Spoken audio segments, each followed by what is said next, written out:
Hey, welcome to the VHS Ate My Brain podcast. I'm your host, Andrew Hawnt. I'm the author of a bunch of books and comics and magazines and some movies and all kinds of things. But this one is based around my book, VHS Ate My Brain, which came out in 2014. Its subsequent revised edition that came out in 2023. And the new one, VHS Ate My Brain 2, The Revenge, finally a sequel, which is out now. That just came out this year in 2024.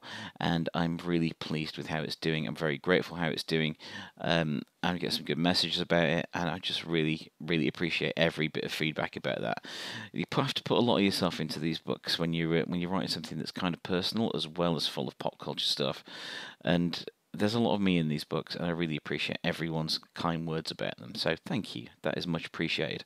On the subject of the book, on the 5th of October, I will be joining a load of other VHS nuts and dealers and people at the 80s Video Shop in Alfreton, and that's for Tapestock 2, which has been put on as a collaboration between TVC, the video club, and the 80s Video Shop. So that begins at noon, I believe, and goes on until late. I think it's supposed to go on until about 11 p.m., but I don't know if I'll have the stamina for that. I'm remarkably old. But I will be having a table there. The first time I will ever appear at a convention.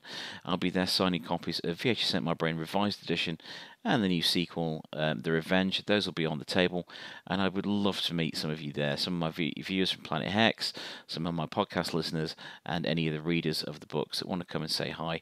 I will have a limited number of them available. I want to see how it goes, and at the moment this is the only way that I'm making signed copies available. If anyone would like to get them signed, do come in and check it out there. Come and say hi. It'd be great to meet any of you. I would really appreciate that. So yeah, that is October the 5th, Saturday, October the 5th. That's at the 80s Video Shop. That's 11 King Street, Alfreton, DE557AF. You can also find the 80s Video Shop online at 80svideoshop.co.uk. They're also on YouTube, Patreon, Facebook, Instagram, and pretty much everywhere else you can find social media. Please do go and support them because they are just the coolest people in the coolest place, and I really appreciate all the support they've given me with the previous signings and screenings and stuff I've done there. And they may have to check out the cinema room over on tape when you come to Tapestock, as there will be some of my trailer compilations, the video store at my brain showing on the big screen on the big day as well. So that's going to be fun. So come on down and check out Tapestock 2 on October the 5th. That would be so awesome if you could make it.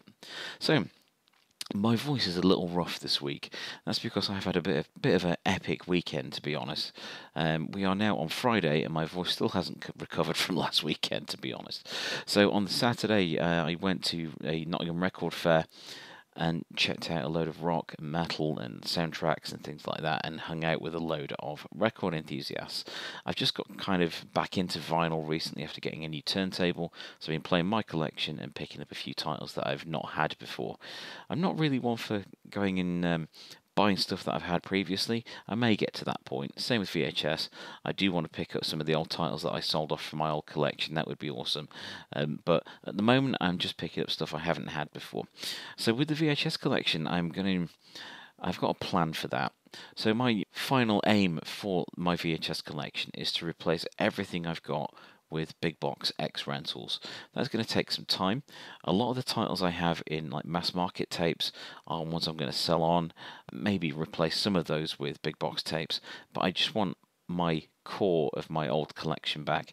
So I'm going to sell off some of the mass market tapes I've got, so I don't have much of an attachment to those. It's always going to be the big box X rentals that I have a lot of love for. So look out for some news on stuff going up on my eBay page pretty soon. But my voice is raw still after a gig I went to on the Sunday night. So on Sunday night, this past Sunday, I went to see Le Brock, the synthwave band. Well, they say they're a synthwave band on their recordings. If you listen to Le Brock, they're very much like an 80s movie soundtrack sort of band. They sound like they're from the 80s. Their material sounds like it was written for film soundtracks. Wouldn't sound out of place on things like Iron Eagle or Rocky 3, perhaps. You know, that sort of really driving, powerful 80s pop rock. But on with a more of a synthwave feel. But when you see them live, it's a bit of a different story. So opening band Wolf Club were awesome, really good synthwave guitars and great vocals, great performance. That was really fun.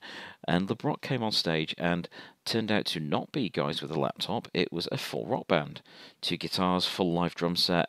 Awesome live singer in a dude called Sean is the singer, and they were just phenomenal. They absolutely blew me away, and so many of their songs sounded like montage music from 80s action movies, and I mean that in the nicest possible way. I'm sure you understand what I mean when I say that. You know, the really uplifting, exciting, we can do this, yeah, you get pumped up by it. They were really, really good. Hugely enjoyed it. Met up with my buddy Ollie, who I've not seen in a long, long time. We hung out, had a catch up over wings and fries and beer at Bunk beforehand, and then went to the Rescue Rooms. The Rescue Rooms is a great venue. I love that venue dearly. It is the right size. It has a great sound, and it's really easy to meet people there, meet the acts and so on. I really enjoyed going there. So that was just an epic gig. So after that, I met Sean from LeBrock, and he brought something up which I thought was interesting. I'd said to him, I'm sensing some old AOR in your sound, and I suggested that the bands that they reminded me of were Giant, Danger Danger. Who's the other one? I can't remember now, but definitely Giant and Danger Danger that I suggested maybe in their sound somewhere. And Sean said, well, no, actually it's mainly 80s film soundtracks. Dude, I can absolutely understand that, because the 80s movie soundtrack feel is all over them, and that is only a good thing. So if you like that sort of thing, if you like 80s style music made with current technology, do check out LeBrock. My favourite 2 tracks by them are Wildest Dreams and Call Me, which are both absolutely stunning. If you look at my most recent Planet Hex video over on my YouTube channel, there is like a minute-long clip with 30-second clips from each of those 2 songs in it, just to show you what they're like and just capture some of the atmosphere. It was a really good turnout. Really busy, lots of people singing along, and something else I found interesting was the audience.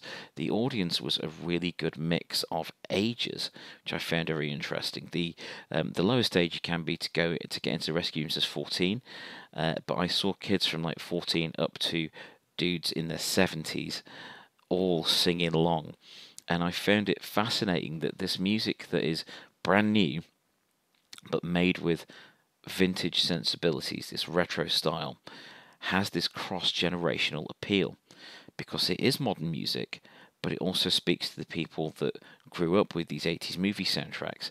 And I'm sure a lot of people that would listen to this or watch my videos or read my books would have that same sort of thing. I'm sure a lot of people have favourite soundtrack albums to a lot of the films they loved. I know I do. I got a bunch of them that always evoke a time and certain memories and that sort of thing, but they take you back to the movies, they take you back to loving these videotapes, they take you back to different times of your life. I do have a few favourites I was going to mention. I'm going to mention 4 favourite soundtracks here from classic movies that really stuck with me through the years. So the first is Weird Science.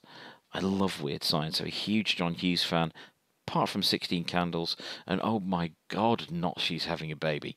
I only watched that for the first time about 6 months ago, and it's just shite. I couldn't get through it. I don't think I made it quite to the end. I just could not take it. It was terrible. Actually, speaking of bad John Hughes movies, I did recently watch Class Reunion, National Lampoon's Class Reunion, which is terrible as well. It's awful. John Hughes' script, but apparently it was just completely changed by the studio, and by the time it came out, it was a mess. It's almost unwatchable, but because I'm a bit of a completist, I did sit through the whole thing. Not one joke really lands very well. But yeah, still not as bad as She's Having a Baby, which was just not worth my time, to be honest. But the Weird Science soundtrack is phenomenal. In fact, there are 2 John Hughes soundtracks on this list. So Weird Science, it's got the Weird Science theme by Oingo Boingo. It's got The Circle by Max Carl. Oh my god, that song is so good. That song is so freaking good. It's got Wanted Man by Rat on there. I'm going blank now trying to think of all the people that are on it, but it is an excellent soundtrack to a very singular film that couldn't have been made in any other era. It's a really good soundtrack. The next one on my list that I have to mention, of course, is Trick or Treat. So the entire soundtrack to the 1986 film Trick or Treat, which is, I believe, made in 84, 85, but didn't come out till 86. That whole soundtrack was done by a band called Fastway, featuring Fast Eddie Clarke, who used to be in Motorhead before Fastway.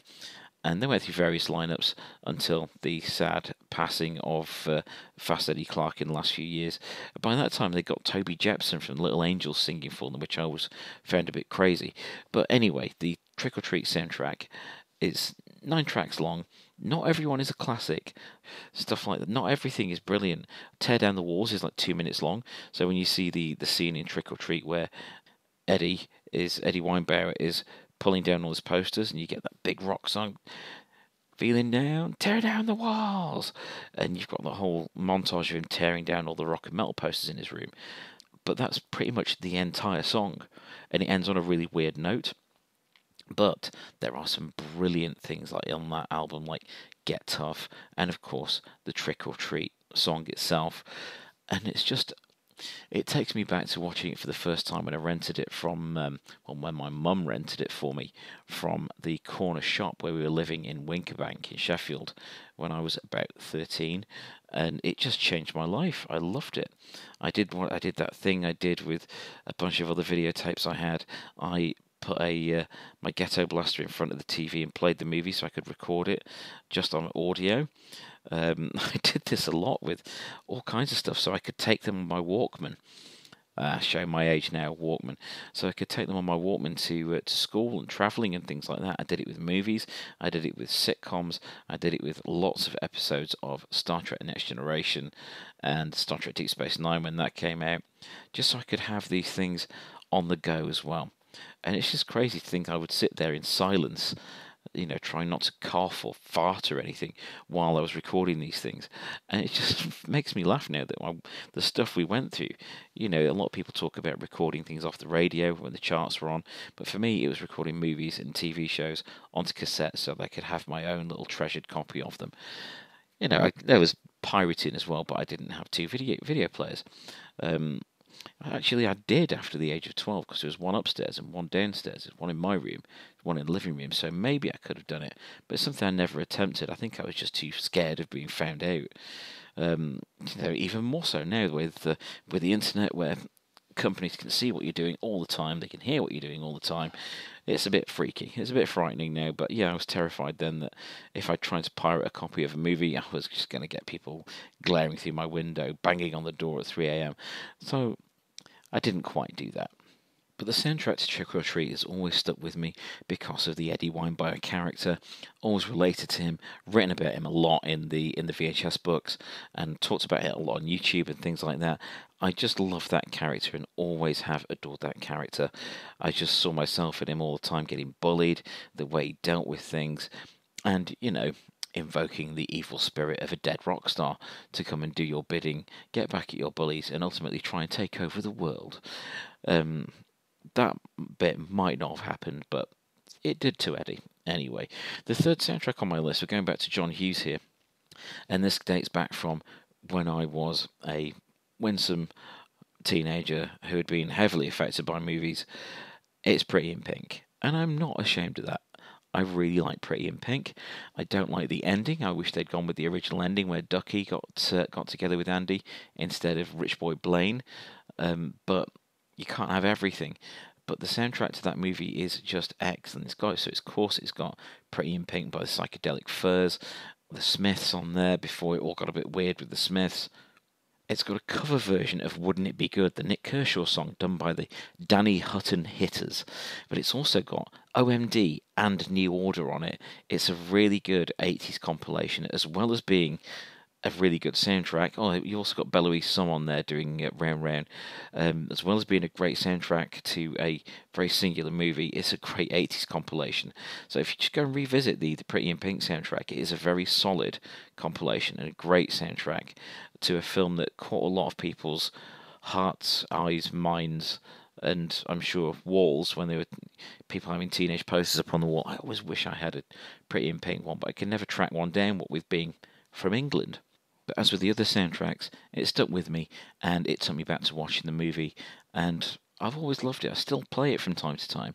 A million years since getting the CD in the early 90s, but it was getting hard to find them even then because it was the 90s. Everyone hated the 80s, so it was getting hard to find stuff from that era. So, but when I did find them, it was like absolute gold. Same with the follow-up, Some Kind of Wonderful, which was basically a gender swapped Pretty in Pink, but with the proper ending. It was like a course correction after Pretty in Pink. The soundtrack to that was really good as well, but not quite as memorable as the Pretty in Pink soundtrack. But the last one on my list has got to be Ghostbusters. This was the first soundtrack I ever owned. I bought it on tape. I still have the very copy. It's on my YouTube set on one of the shelves there, so it is visible in some of my videos. And that had a huge effect on me growing up, not just because it got the Ghostbusters theme on it, and it had got saving the day on it and cleaning up the town, all the stuff there, but it also changed me in a way that I wasn't expecting. So this is something I'm writing about in a book I'm currently writing, which is not related to VHS. It's more music. It's a music memoir, but there is a mention in there of this particular soundtrack because there is a scene in Ghostbusters. If you remember the scene in Louis Tully's apartment where he's having a party. And everyone's arriving, and he's dancing with the girl, and there's the joke about Brie and so on. So there's a song that's playing in the background is Hot Night by Laura Branigan, the 80s pop star. But that song, when I heard it on the soundtrack album, I didn't realise it had a piece of magic in it. And that magic was the guitar solo. So when it got to the guitar solo, my mind exploded.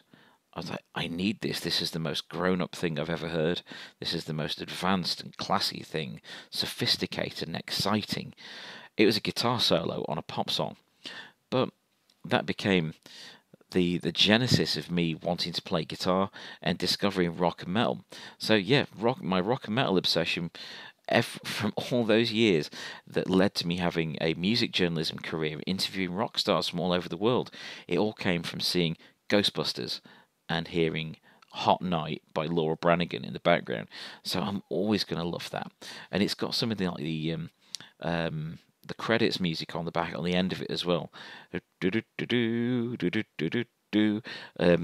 ones that were used in some of the scene segues and some of the little establishing shots that was also used over the closing credits.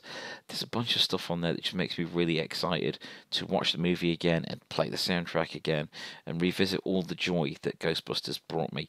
I loved that film dearly. So yeah, soundtracks have a big part to play in the enjoyment of movies and how they connect with you and how they help you to get to the right emotional state in scenes. Imagine favourite scenes from things without the music. Imagine how quiet and still and not that effective they would be. So it's really interesting to think about the effect that music has in these things that we love. So, on to another subject. With that done, I'm currently reading a book called Satan in the Celluloid, 100 Satanic and Occult Horror Movies of the 1970s. And I cannot recommend this highly enough. So this is an independent release like mine, like VHS Ate My Brain. It's by PJ Thorndike, who has written other titles, but this is quite a meaty book. How long is it? I've got it in my hands here. It's 379 pages in total.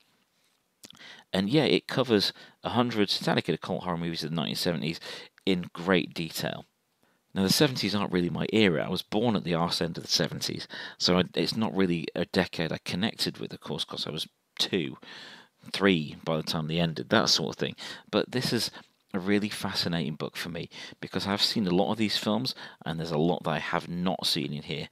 And they are examined in a really effective, lengthy, almost scholarly way, but not quite scholarly.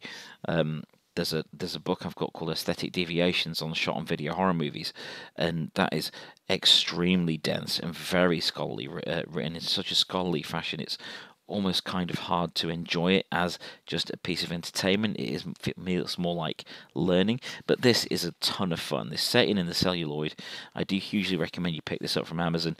It's got some corkers in here like The Sentinel. I love The Sentinel. What a weird film.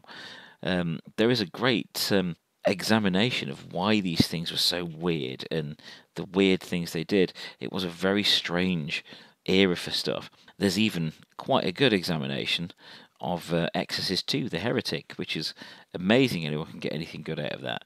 What else have we got? Kathy's Curse, Deathbed, The Bed That Eats, Season of the Witch, Black Magic, The Touch of Satan. I'm just flicking through it here. Psychomania, The Death Wheelers. Let's flick the other way. What else comes up? The Brotherhood of Satan, Blood and Satan's Claw, of course. There's a ton of stuff here for any horror enthusiast that wants to know the history of the genre a bit more. And that's hugely recommended. Do make sure you pick that up and give it a try. So, with all that said, it's time for this week's rentals.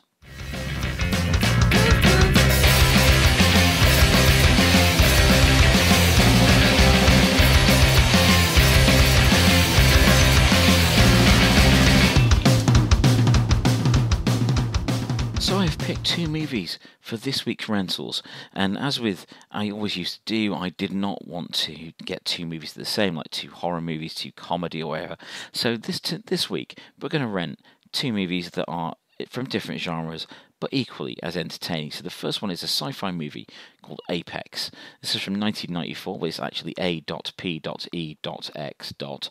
And this was a full-on time travel action adventure that I loved. I absolutely loved this. It was directed by Philip J. Roth, written by Philip J. Roth with Giancarlo Scandiuzzi and Ron Schmidt, and it starred Richard Keats, Mitchell Cox, and Lisa Ann Russell.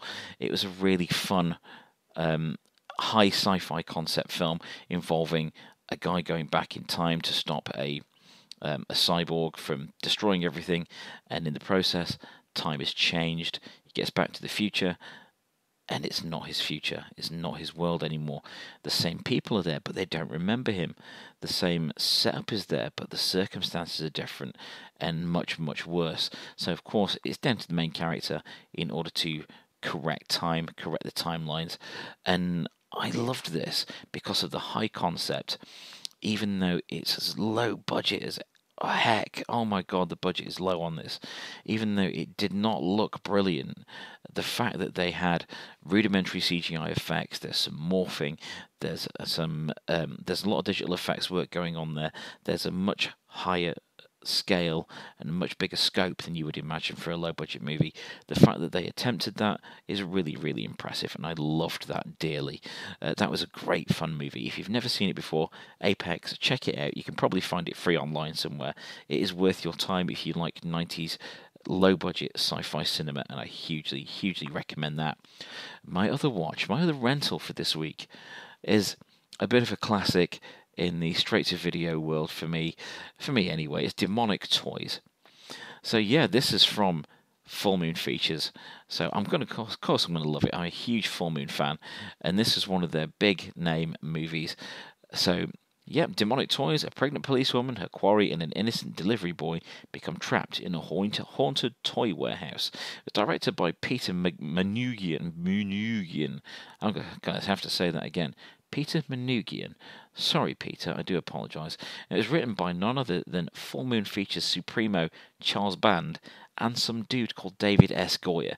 So the script is way above the standard you would imagine for a lot of films of this ilk. It was really effective.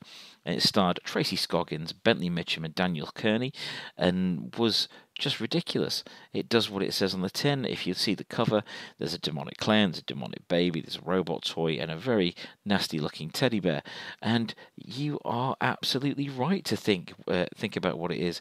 This is a cheap movie with some rubber haunted toys fighting a bunch of people in a warehouse, and it's awesome. It is a lot of fun. This was an instant rental as soon as I saw it back in the day. I had it in my collection on VHS as well, and I'm sad to say that I did sell that on as well. Now, Demonic Toys did lead on to other movies like Demonic Toys 2.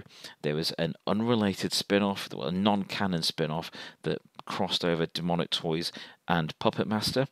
There was a Demonic Toys versus Dollman, and a bunch of other stuff that's related, like the Baby Oopsie movies that were a spin-off from Demonic Toys. But it's really fun. It's really daft, and it's got that sort of 90s straight-to-video feel that is just Mwah, chef's kiss. It is a fantastic thing to enjoy. So those are my recommendations for this week for your weekly video rentals. Go check out Apex and Demonic Toys. You can probably find both of them online very easily. I know Demonic Toys is on the Full Moon app, which is well worth your time and money. So that's my rentals for this week. And that rounds up this episode of VHS Ate My Brain, the podcast. As I say, do check out the stuff going on over on my YouTube channel at Planet Hex. It's at Andrew Hawnt, but the show is called Planet Hex. And do come along to the 80s Video Shop in Alfreton on the 5th of October for Tapestock. It would be great to see you there. Thanks for listening to this episode of VHS Ate My Brain.